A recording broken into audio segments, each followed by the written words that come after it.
We are live. We are live.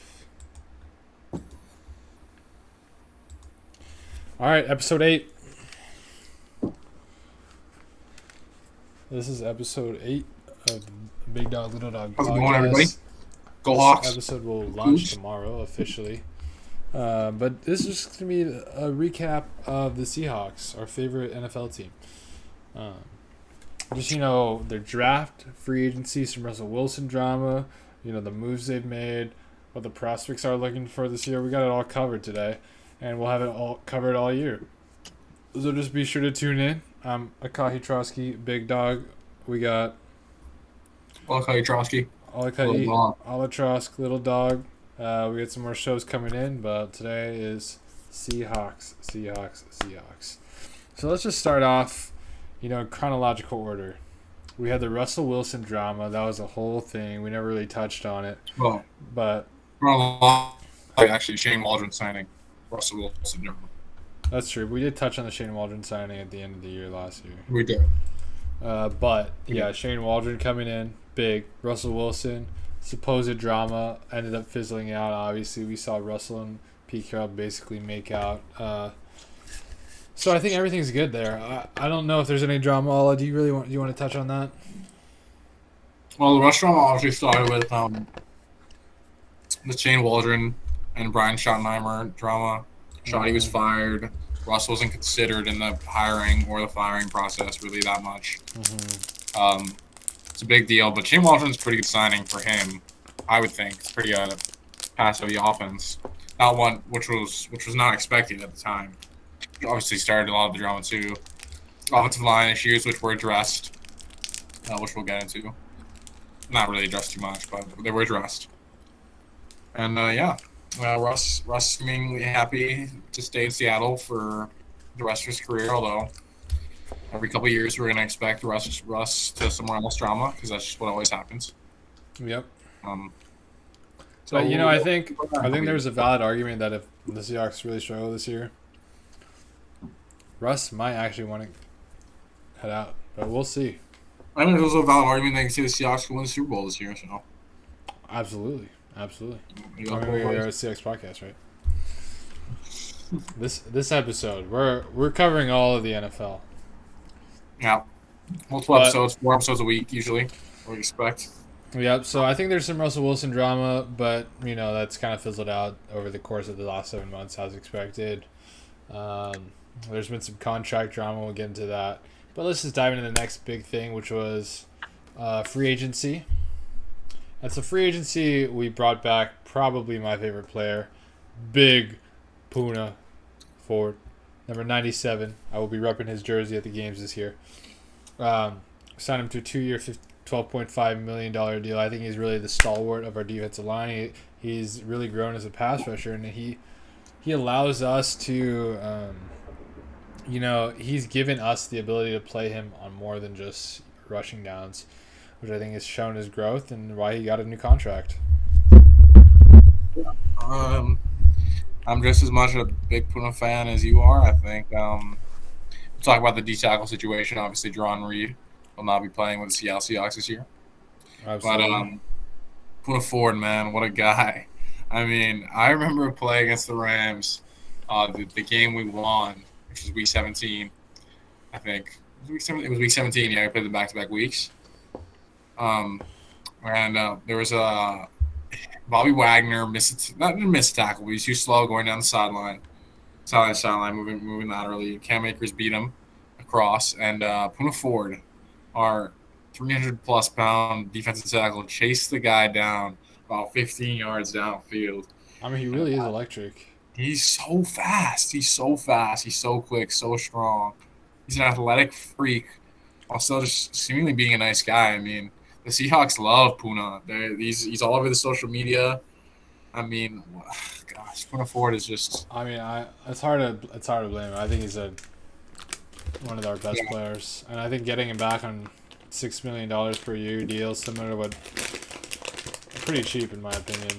It's just, I think it's obviously very exciting. I'm a big Puna fan, and a lot of question marks whether he was going to come back this year. And Seahawks, I'm glad they even believe enough, because we barely believe in players enough to give them 1-year deals.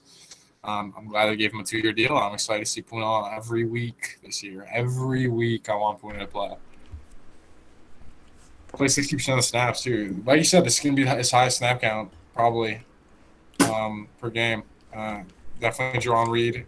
He made a huge stride last year in pass rushing ability. Yeah. Still not a great pass rusher, but, I mean, he was never supposed to be a pass rusher at all. And he's kind of gained that ability. So I'm excited. I think the next guy we want to talk about, or the next guy on the list we have, is Akella Witherspoon.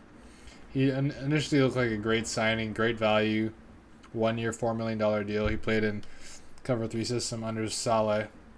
But he was traded this past week. I mean, through his preseason games, all you can touch on this, he didn't really look that he wasn't convincing anyone that he deserved a starting spot. And as Pete Carroll said, another club showed interest, that being the Steelers. So they gave us a 5th-round pick. I mean, if you think about it, we paid $1.5 million for a 5th-round pick. We did kind of lose out on picking up someone else, but we made some moves there as well.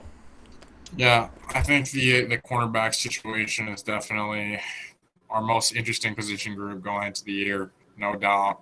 Everywhere we've got locked-in starters except for cornerback. Still don't even know who's going to start week 1, you could say. I mean, we know DJ Reed. That's about as far as it goes. So many guys that could be rotated in. Trey Flowers probably could start. I mean, it's looking like Trey Flowers, right corner, and DJ Reed, left corner. Yeah. To start. You tweeted about how Trey Flowers could have gotten cut. I mean, that's the thought. Before the Akella Witherspoon trade, why would we keep him? He's been bad.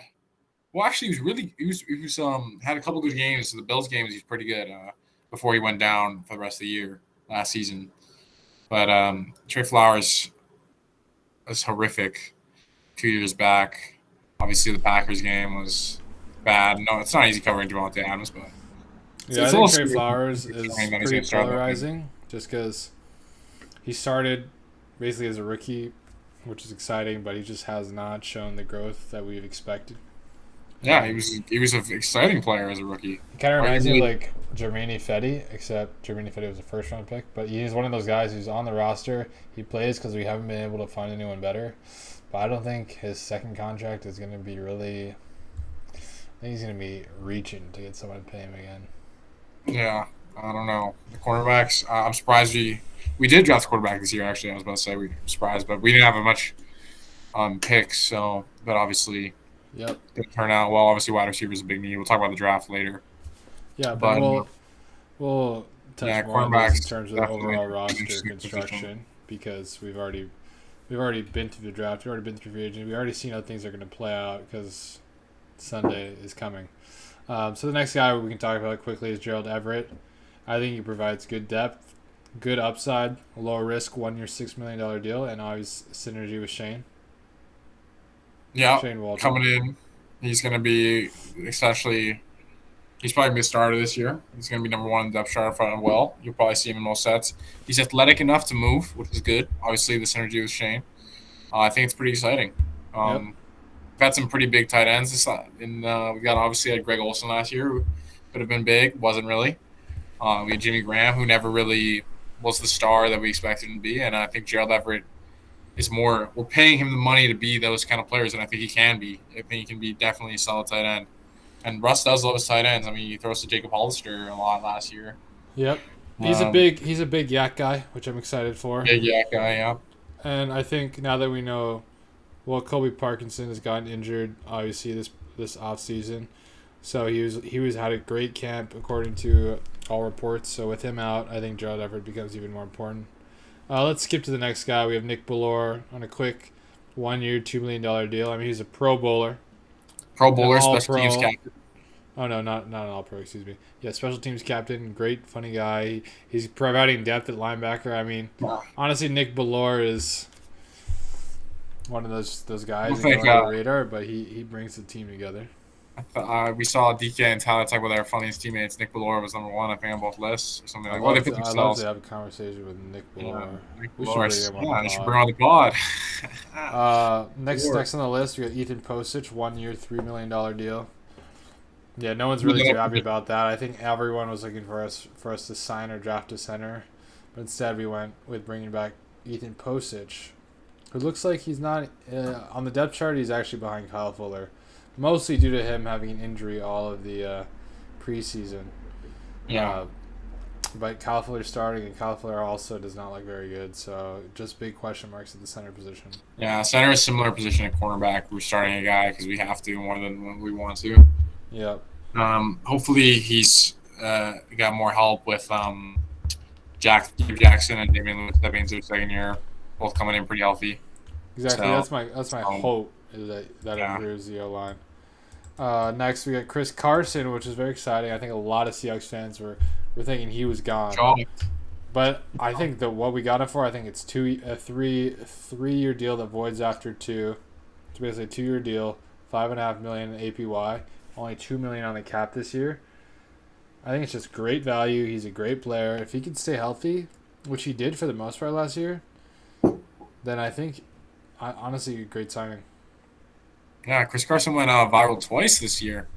His workouts are insane. Man. That guy is first locking his knees in the leg press when he's doing like 7 plates. Little concerning, Chris. I don't want you those knees. I've seen them go down before. I don't want those to go down again. Obviously, the video a couple weeks ago with the chest press, wild. With the kettlebell, oh my gosh, that dude is. Can you just paint a picture of what he was doing? He was like one leg down, on the yoga one ball. One leg on the yoga ball, one arm on like a box thing, and the other arm doing the press, and then his other leg just. It's like straight legs. Yeah, the guy's insane. I mean, holy. We got some like to be running some kids over. I expect him to be running some kids over. I think I'm going to the Seahawks Niners and Seahawks Saints game, and I'm so hyped to see Chris Carson run. Yeah, Chris Carson. He's similar to Puna vibes for me. I mean, yeah. A lot of people expect him to go to the Bills this year or something else, and I'm ecstatic he's staying. Let's see, he wants to get Seahawk. Yeah, so the next 2 guys we can talk about, I'm going to kind of lump them together. We got Kerry Hyder Jr. from the 49ers and Benson Mayowa on very similar deals, about 3.7, 3.8 average per year. I think at that rate, you really can't go wrong, right? Like, we're bringing in 2 guys who Benson Mayowa finished a year off really strong. Kerry Hyder had a great year last year. I think he had 9.5 sacks. They're both old, but they're not there to play every down. They're there to refresh our pass rush and be solid, experienced players, which I think is good given the price we paid for them. Yeah, Benson Mayowa obviously last year. So he started the year. It was had a horrible game against the Cardinals. Obviously made some key mistakes. It was really rough to start the year, and then we slowly integrated him in less snaps. He was more rotational, which is what he was earlier in his career, and he succeeded a lot. So, like you said, you're strong. So, if we keep him in that role, not too relied upon, then he should be able to come in on downs and be effective, especially with Darrell Taylor coming back this year. And hopefully Alton Robinson stepping into a bigger role as well. Kerry Hyder is the same. He's mostly coming in, I think, he's kind of our Jerron Reed replacement, essentially, a little bit of a pass rush. Yeah, he's kind of like a big end, so he play like 3 or 5 technique and can rush a passer and just more versatile. Yeah, that's what Kerry Hyder's also going to do. Inside, yep. Interesting signing that we didn't talk about. He's not on here. He's Alden Smith, who obviously didn't make the roster, got cut. Expected to be the starter when he was signed, and then he had this whole allegation things. Clearly, the trouble was not worth it. He's still not signed now, but pretty good year with Dallas. I'm surprised we didn't keep him. I'm pretty disappointed about that. I thought Pete mentioned saying they set some things in place for him. He needed to do some procedures, and he just couldn't meet those. I don't know if it's probably because of the legal issues, but I mean we didn't see him get picked up by anyone else, so I just think it was out of their control, and I don't think they lost anything either. So. We can finish off talking about the D-line. We brought back Carlos Dunlap, 2-year, $60 million deal, which is a great restructure. We had him paid $15 million if we didn't cut him, and now we're paying him $15 million over 2 years, basically. So I think it's good depth again. I think just bringing these guys in is good depth, especially with the young guys coming alive. And then Al Woods also, we have 1 year, $2.5 million deal. He's 34 years old, I think, but he was solid when he played for us 2 years ago. He took off last year. I'm really excited for him. He flashed in the preseason. They gave him some snaps for some reason. Yeah. We were to make sure he could still move. Another part about the John Reed departure, which we'll get onto a little bit. Well, actually, we'll just talk about it now. Yeah, because we're talking about the detail acquisition. Brian Monet is expected to be a bigger role. He's really exciting. I think Brian Monet flashed in the last year. Yeah. Similar to Punek is another player, big run stop guy. We got 3 run stoppers in the interior. 3 guys we can rely on. It's really exciting. And the last 2 other big, or not big signings, but signings the Seahawks made were Jordan Simmons and Cedric Ogbuehi. So I think both just depth guys. I think Cedric Ogbuehi actually played decent. We're paying him $2 million a year. Hopefully he doesn't play, but if we need someone. Any other notes on free agency? I guess we can talk about some of the departures. We lost Jerron Reed. The draft, too, we still have to talk about. Yeah, just the draft we're getting there. Jerron Reed, Jacob Hollister left. We didn't have that many big name free agents, obviously. Carlos Hyde, David Moore. A lot of those guys. See, Shaquille was supposed to be. Shaquille might be the most interesting loss because obviously, and Hollister, we lose, but we bring in Everett. Reed, we lose. We bring in Hyder. We re-sign Puna. We bring back Al Woods. Carlos Hyde, obviously, Rashad Penny's coming back. First round pick a couple years back. Collins looked good. Has looked good. He has some shifty feet in the preseason. Obviously, we still got Homer and Dallas, 5 running backs on the roster, only 4 receivers, which goes to the David Moore point. Obviously, drafted D. Eskridge. Freddie Swain played a lot at the end of the year. So those are both interesting moves. Yeah, and I think you mentioned it. Shaquille Griffin is probably our biggest name guy that left. He got paid about $13 million per year. Yeah, it was money we did not have. Money we didn't have. He hasn't looked good in the preseason. He's just not. He was good. He had that one good year, but he was just too inconsistent. And I think trying our luck at some younger corners was just the better move. And unfortunately, it hasn't really worked out for us. But hasn't. But I think we haven't talked about the Sidney Jones trade yet. I think he has a lot of potential. He's still young. He just had an injury, which kind of derailed his career a little bit. So I think maybe he can find some life with the Seahawks. But yeah, so with those guys leaving, we kind of addressed most of the positions. I think our free agency goals were mostly addressed, right? Like we needed some D-line depth. We needed a center, but I mean we got a center, not the center we wanted. We wanted to bring back Chris Carson. He came back. We brought back Puna Ford. He came back. We brought back Carlos Dunlap. He came back. And we had some under the radar signings like Kerry Hyder for super cheap, Ben Mayo for super cheap. With the cap space we had, I think it was overall a really good offseason in terms of free agency. And also with the Gabe Jackson trade, we really helped shore up that guard spot, which has been weak for years, with just a revolving door of guys like Phil Haynes, Simmons, Mike Iupati. I think bringing in Gabe Jackson and having Damian Lewis another year in the league really solidifies those 2 guard spots. Brandon Shell, Dwayne Brown, who's finally agreed to play after his hold-in. So I think O-line receiver. Adams both coming back. We're about to talk about the draft, but I think another need we had was receiver. And I think, let's talk about the draft right now. We drafted 3 players. 56 overall. We took Dwayne Eskridge out of Western Michigan. He is a, Tyler Lockett-esque player. Multi-purpose. He did receiving, returning, running, and he's a good fit in Shane Waldron's offense. We'll talk about him in a sec. The 4th round pick, we had 137 overall. Trey Brown out of Oklahoma. Very feisty cornerback. Short, more the DJ Reed mold. And, the knock on him is that he's very physical. He gets a lot of penalties. He's quick, but he's aggressive. Yeah. And obviously, as a 4th rounder, we can't expect him to be a starter right away, but good depth for the future. And then lastly, we drafted a tackle who I think super high upside on Stone Force. Super high upside, 6'8", huge guy out of Florida. Had a really solid year as a pass blocker. I think he gave like 2 stacks or something Yeah, the Insane reason he pass called blocker. mostly because of his combine statistics, which were not Yeah, great. he's a poor run blocker. But he's a developmental. He can work behind Dwayne Brown, Brandon Shell, and I think overall the draft. What I was saying is that we addressed most of the needs. Right, we needed another receiver, which we didn't address in free agency.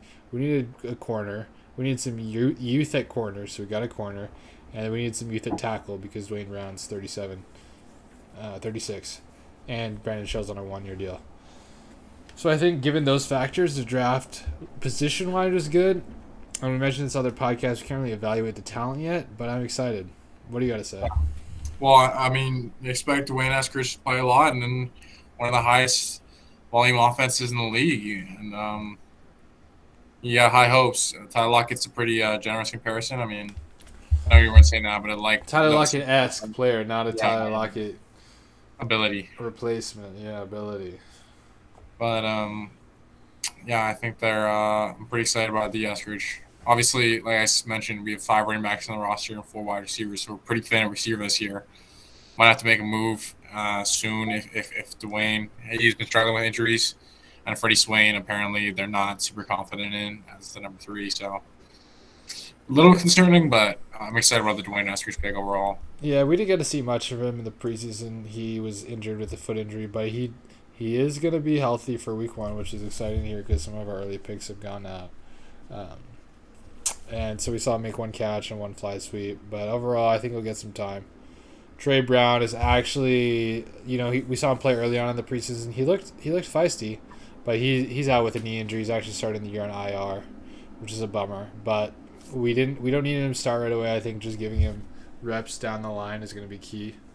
And hopefully maybe he can step in and take over some jobs. And then Stone Forsythe is obviously like a developmental prospect, but a good swing tackle, projects to be a good swing tackle. I think he could survive right now. Yeah, he's a late round draft pick that actually has potential of playing in later years, which is exciting. And I think we have to mention we had a few undrafted guys. The biggest one to mention is Jake Curhan, I believe. Yeah, Jake Curran he's coming in and he's the only guy that made the roster. Undrafted free agent. He made the roster, which you have to think is very impressive. Given the age of our roster and the experience of our roster, there's not a lot of young guys. So for him to come on and make the roster, where did he play again? I'm not sure, but I know that the Seahawks have good history with UDFAs. Yeah, I don't recall, but yeah, he made the roster, which is awesome to hear. He played right tackle in the preseason primarily, but he could also be a swing tackle for us, especially with Cedric Ogbuehi. So he was starting right tackle at Cal. Yep. Yeah, so that's really exciting. I mean, those 4 guys making the roster, I think there's a little bit of injection of youth, and I think, jumping now to the preseason, is there anything else you want to touch on with the draft? No, not with the Seahawks draft. Obviously, we didn't have much picks. No first rounder, no third rounder. Yeah, a little bit less to talk about this year with only 3 picks. Making moves. Jamal Adams, obviously. I mean, there's the whole story about Pete Carroll said, would you rather have the first rounder? And he's like, yeah, I'll trade 2 first rounders for Jamal Adams any day. As long as small plays, Pete's always hyping up his guys, though, so just how Pete is. Yeah, why don't we talk about some of that Jamal Adams extension right now? I think Jamal Adams signed a 4-year, $70 million deal, making him the highest paid safety average-wise and guaranteed, I believe. And I think, to be honest, it was not a bad deal for us. Obviously, we're paying a lot, $17.5 million per year, but I think the value he brings is worth it, and I don't think we massively overpaid. So, yeah, I think what makes Jamal Adams difference is even though we're paying him as a safety, he's not a safety. Like, he doesn't play safety for us. He only plays on about 50% of the snaps. I mean, we're paying him to play everywhere. Yeah, and he's not just a safety, like that, is what you should say. Yeah. He's just a player. He's a defender. And I think if we play him like we do last year as coming off the edge, coming off playing as a linebacker, on ball or off ball, he I mean, that's pretty good value for money in my opinion. I think it could have gone really badly with the way that he was asking for the money, but I think it turned out pretty well. And I'm glad we got it done. I think overall, another year in the system. I healthy after Yeah, health he is had shoulder big. and finger surgeries. I think him being healthy, and I think we're gonna see a different Jamal this year. Just back to his performance with the Jets. Just Yeah, I mean, it I'm was just really excited for him. a down year for him, and he broke records, and he's all pro safety. So And I think he really play like free now. Now that he's got his money, he can feel a little more confident that you know what he's signed his contract. If he gets hurt, it's not the end of the world. So he can kind of feel a little more comfortable. Jamal Adams definitely not the kind of guy to sit out because of money. He's a huge competitor. I mean, man was so excited to be in the playoffs last year. So I don't Absolutely. think you can doubt his work ethic post contract, which is definitely a thought for a lot of players. I think another big thing contract little woe we had was Dwayne Brown. He was holding in for a while. Obviously, he's on the last year of his deal. He was looking for an extension. But I think it worked out well. We didn't extend him, but we gave him an injury guarantee for next year. And we also guaranteed some of the in-game roster bonuses and incentives. So it was a good balance, right? Like he's 36. Not many players produce after the age of 36. And if he plays well, we can give him another 1 year deal. If not, we paid him a little more this year. And we'll see how our tackles develop, but I think it was a good meet in the middle. Yeah, no, I completely agree. I'm excited for the Seahawks season. Not much really. Let's talk about the Seahawks. How about the division though? We can touch on it a little bit because obviously people going into this, the NFC West is the consensus hardest division in the football. A lot of moving parts. The Rams, Matthew Stafford, big deal. I mean, they lost Shane Walford. Yeah, I Not a do. quarterback. I think we definitely need to talk about the division. Let's just wrap up by saying I want to hear who you're most excited. We didn't talk about Daryl Taylor in the preseason and Alton Robinson. Daryl Taylor is about basically a rookie this year. He looked pretty good. I'm excited to see him. I'm excited to see Alton Robinson playing. I want to hear who you're most excited about this year to watch in the Seahawks. Young guy, and then who are you most excited overall? I think I'm gonna mention Bobby Wagner and Russell Wilson because every time they play, I'm excited to watch Bobby Wagner and Russell Wilson. Can't Obviously, go wrong. not a big fun answer, so there's not gonna be my answers. But Bobby's a year older, a little concerning, but he's definitely shown his age in the past couple of years. But Bobby Wagner, no doubt a first ballot Hall of Famer, and I'm excited to see him every Sunday. And I can't wait. Every play, every Sunday. But I think, you know, I was faced with a decision this year on which I couldn't fit all my jerseys going up. I saw what player do I need to wear every week. I decided to keep Bobby in Seattle, and then in Pullman, I brought over the player that could easily the next Hall of Famer for the Seattle Seahawks, not Russell Wilson, not Bobby Wagner, DK Metcalf. He's I your think player to a little bit watch. basic pick. Yeah, I think you're right.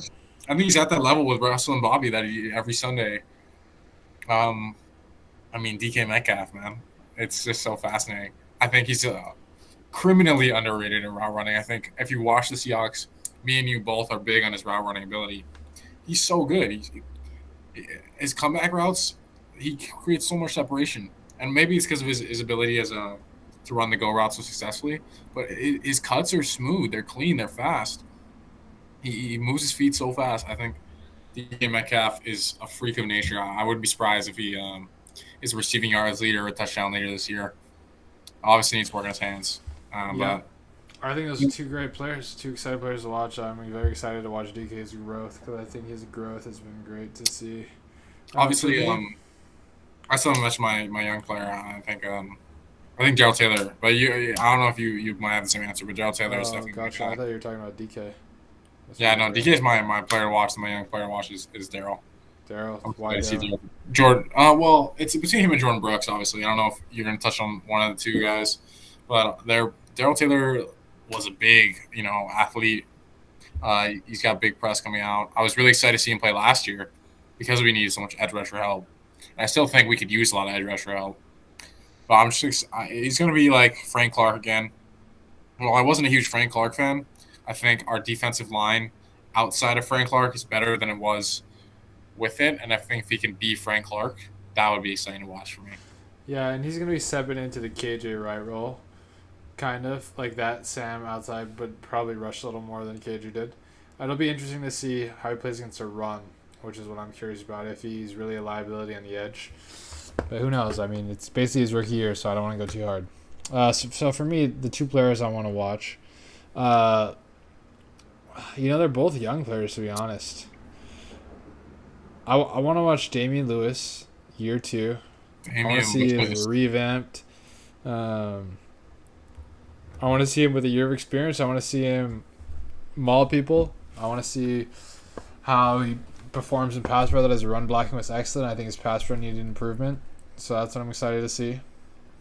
And for a young guy, Daryl Taylor was going to be the one I was going to mention. But I'm really excited to see Jordan Brooks, because I think he's another guy who's being thrust into a 3-down player. He's going to be out there. And we want to see how he does, because we let KJ Wright go. I want to say shout out to KJ Wright. We should do a little tribute to KJ Wright. 10 years in the Seahawks, amazing player. Did so much for the community. But we let him go, and now Jordan Brooks is there to fill the shoes, and I'm really excited to see what he's got. Yeah. Three guys I just want to touch on. I won't even elaborate that much on Tyler Lockett. Obviously exciting to watch every week. Puna Ford, which we talked about more in depth earlier. It's just two of our fan favorites for sure. And then Marquise Blair in a similar situation to Dean Taylor. Back, yep. Because he will be playing pretty much his rookie season last year. Was expected to be a starter, almost play 60-70% of the snaps, but obviously freak accident happened, and hopefully this year he will be able to play. Yeah, Ben, I think we'll just wrap up the Seahawks by mentioning a few moves they made recently, and that is traded for Sidney Jones, he was a UW Husky, projected to be backup corner behind Trey Flowers. I'm suspecting that's going to change with him overtaking Trey Flowers, but it's so early. They brought on the quarter Blesson Austin from the Jets, who has been a starter there. He's only 2 years out of the league. Traded for John Reed, corner from the Texans, who hasn't been that good, but it's just depth. And I think those are the biggest signings we've made. Well, it really shows how desperate we are for corners. I think it does show there's some concern for corners, and I think it shows that they're not really that comfortable with Trey Flowers. And DJ Reed missed most of the offseason. But overall, I think we actually have a decent amount of young talent. The most young talent I've been excited about for a while.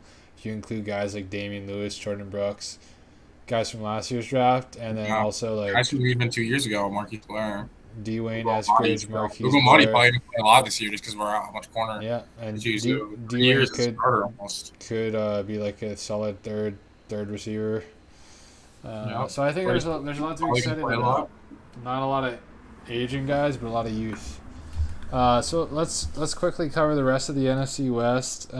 You mentioned the Rams. They shook up everything.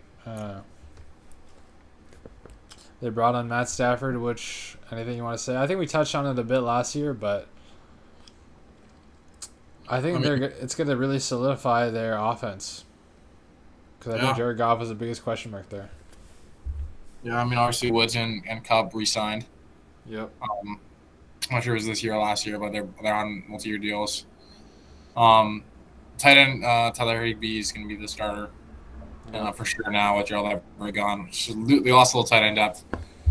But the Rams are right now predicted. I think they have the betting odds to win the division, mostly because of Matt Stafford. Obviously, slightly ahead of us, right? Top 10 defense, but they lost Brandon Staley last year. Yeah, they were top 5 defense. They actually might have been the first overall defense. I think you might be right on that. But I think people are forgetting how much they lost. They lost John Johnson. They lost one or two guys in the D-line, Brockers. They lost Brandon Staley. They lost some depth at corner. Gerald Everett, obviously. Troy Hill. So they're down some pretty big pieces. There's also AD and Jalen Ramsey, but there's obviously the big story about Tutu Atwell. I think their wide receiver core is going to be firing this year. Yeah. And Josh Reynolds obviously had a big year last year too. Not big year, but pretty decent season. So they're going to be a heavy passing offense. Obviously, Stafford's used to that volume. we'll see. We'll see if he can stay healthy. We'll see about the how good the line. There's a lot of question marks about the Rams. I think we move on to the other division, the other team. I think the Niners are the second biggest threat. A lot of people 2 years removed from the Super Bowl, obviously hit with the biggest injuries last year. Nick Bosa coming back. That's probably the biggest one. Returning Jimmy Garoppolo, obviously. We'll see how it Kittle works. was out. Huh? Kittle was out most of the year as well. Yeah. That's true, actually. Kittle coming back, Bosa coming back, playing full seasons, hopefully. Big year expected out of Deebo Samuel, another guy who was injured all last season pretty much. Is going to play. They expect Ayuk and Samuel to be really good. People are saying that Ayuk's unguardable at a training camp. And they obviously got Trey Sermon in the draft, who's supposed to play a lot. They love their running back depth. It could be another 13. They have the easiest schedule in the league according to last year's winning percentage. So the Niners could be definitely a great team this year. You know, they're a big question mark. They could be 7-10, or they could be 15-2. You know, that's their ceiling and their floor. Yeah. I mean, I think the Niners are definitely ride or die by the QB play this year. They have pretty good surrounding casts, and I'd expect them to be competing for the title. Sadly, I think their overall team is really solid. Their defense is solid. Their offense will be solid. I think it's capped by their QB play, but I think their offense is good enough that they'll be a good team and they'll be threatening for the title. Yeah, I think the Cardinals are. You can argue they've got the best receiver in the league, the best safety in the league. Obviously, top 100 ranked. So Buda Baker's the number one safety in the league. I don't know how I feel about that, but Isaiah Simmons had a really bad rookie season, considering how much. Kind of flashed at the end there. Yeah, it kind of flashed at the end, but it definitely didn't meet the expectations that were set for him. They also drafted Zavin Collins, who was a beast, like 15th overall. So Zavin Collins, J.J. Watt. Jones was out most of the year. Aaron Jones coming back. Sam Reddick lost, even though he had a great season last year out of nowhere, kind of. It was kind of fluky, but. And obviously the 5-sack game. But Kyler Murray's in his second year, and he's Offensive Rookie of the Year. Some people think he's MVP candidate. I think he's in his third year now. He wasn't a rookie last year. Yeah, who won the Rookie of the Year last year? Justin Herbert? Oh, yes. Justin Jefferson, maybe? Justin Jefferson. No, it was Justin Herbert.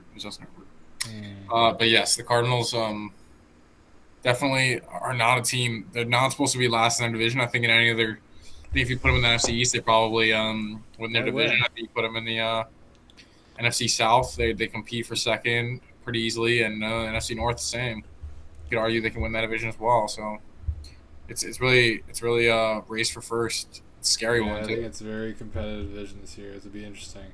I want to ask you for your division prediction, but I already know the Seahawks are going to be on top. So let me hear what your Seahawks prediction going into this year is. Give it all to me right now. We'll wrap it up with this. I think we have a huge. I think the reports coming out of training camp about there's a lot of growing pains with Shane Waldron.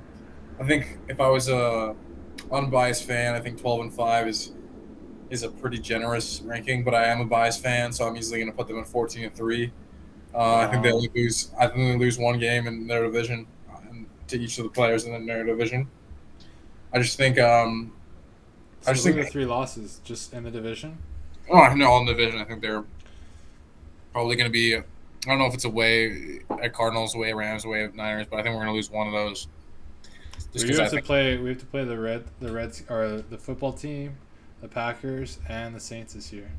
Yeah, those are the 3 division winners of last year because we won our division. Mm-hmm. Not too concerned about the Saints. I'm not too concerned about the football team. I'm not too concerned about the Packers, to be honest with you. Wow. I mean, all teams got worse. Actually, I think already the football team got better, but yeah, I'd say the football team got better. They were already. I wouldn't be surprised if the football team finished third in their division this year. You know, they already. I would be surprised if they finished third in their division. I think. Well, we'll have a NFL prediction week probably. Do you think the Giants are better than the I Or think the the Giants are. Eagles, even the Eagles. Eagles are worse. Oh my god. Oh, the Eagles are the worst team in the division. You think the Giants are better than the Washington football team? I think the Giants are better than the Washington football team. That's a major I question. think Ryan Fitzpatrick is an interesting fit, but I think we're getting a little off tangent here. I think that the Seahawks finish 14-3.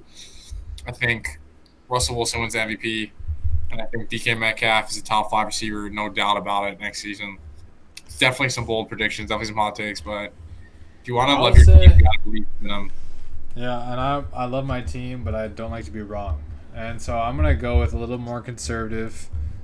I want to say 13-4, but I'm going 12-5, and I think we just covered why. Their division is too good.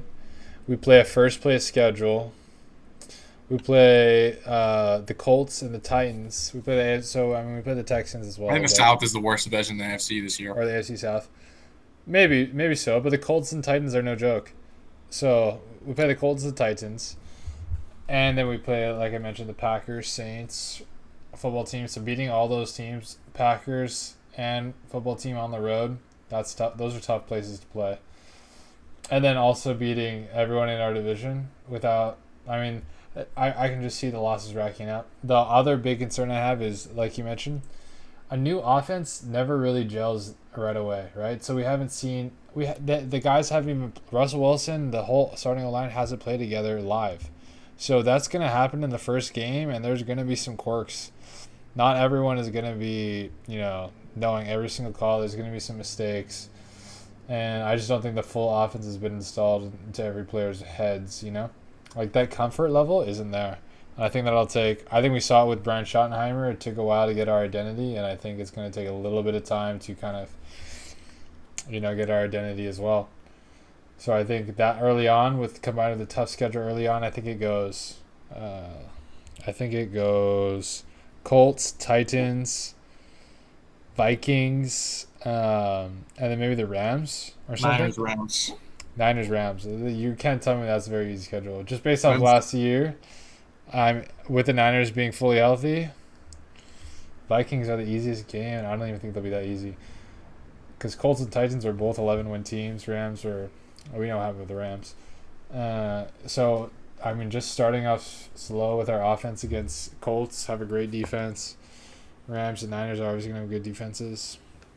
I think 12-5 is a good place to be, and I think it still puts us in a good position to make a playoff run. Obviously, you want to be first seed, but with the way our division is, it's going to be so tough. So tough.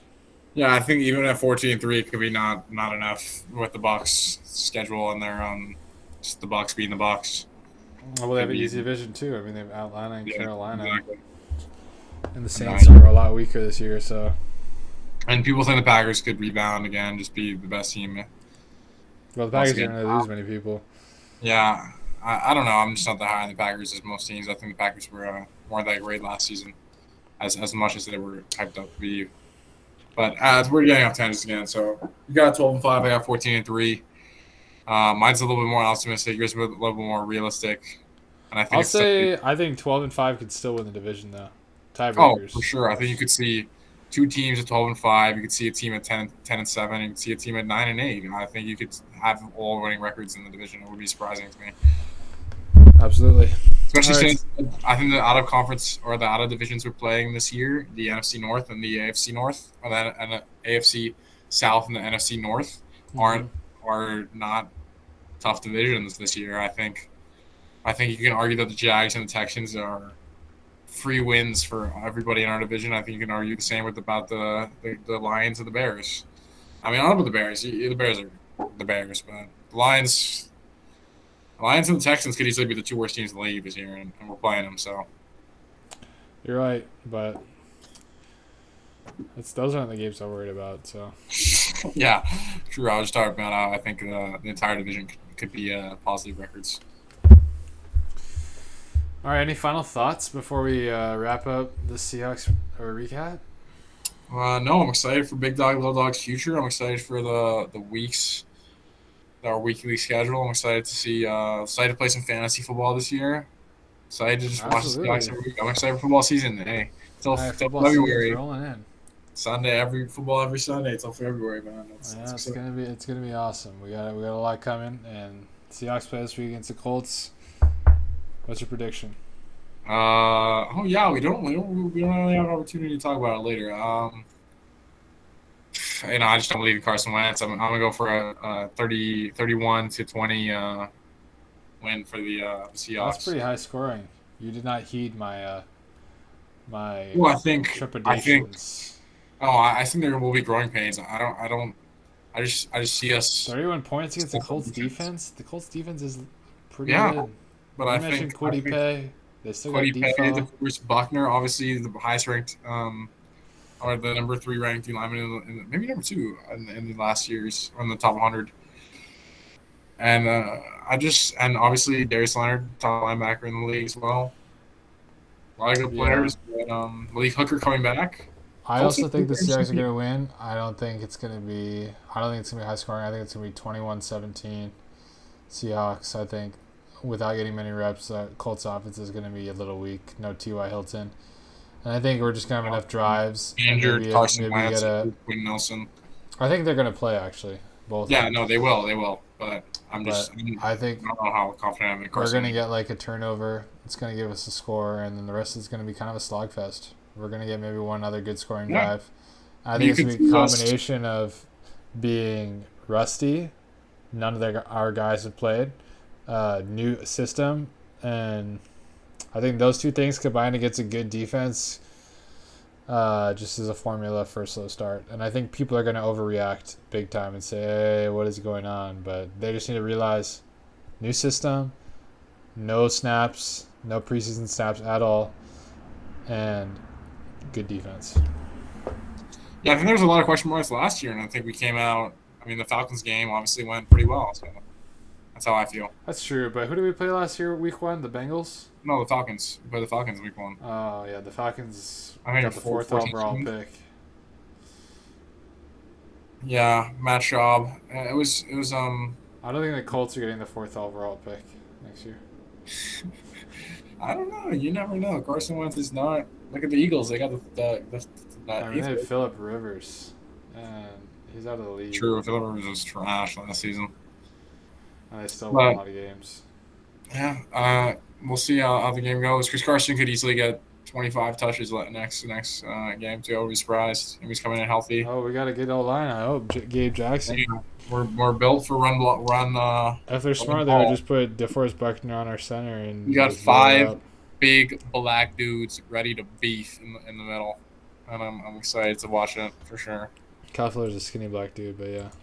Yeah, he's pretty big. Center's going. He's not too tall. All right. He'll look tiny next to the mountain of a man that is Damian Lewis and big boy Gabe Jackson on the left. You're very right. Very right. Last question here, a little fun one. Who's got more impressive biceps, Bobby Wagner or Dwayne Brown? Yeah, Bobby Wagner's unmatched, but Dwayne Brown is just old man strength. Bobby Wagner doesn't lose to anyone in the league. So Dwayne Brown's arms are absolutely huge. Yeah, but Bobby Wagner has the biggest arms in the league. I think Dwayne Brown's arms are bigger. I disagree. I don't think it's possible. Like more defined, definitely you got to take Bobby, but Dwayne Brown's arms are. I mean, it could be. I don't even know if they're bigger, but Bobby Wagner's. I mean, he's obviously like 40 pounds lighter, so. They do call him Bobby Biceps, so. Yeah, I'm taking Bobby all the way. Although Dwayne Brown's a close second. Fun question to end the day. Is that good for you? I'm good. I'm good. I'm good. My piece. Episode 2, season 2. We out. Adios. Yeah. Oh, I'm ready to go to sleep.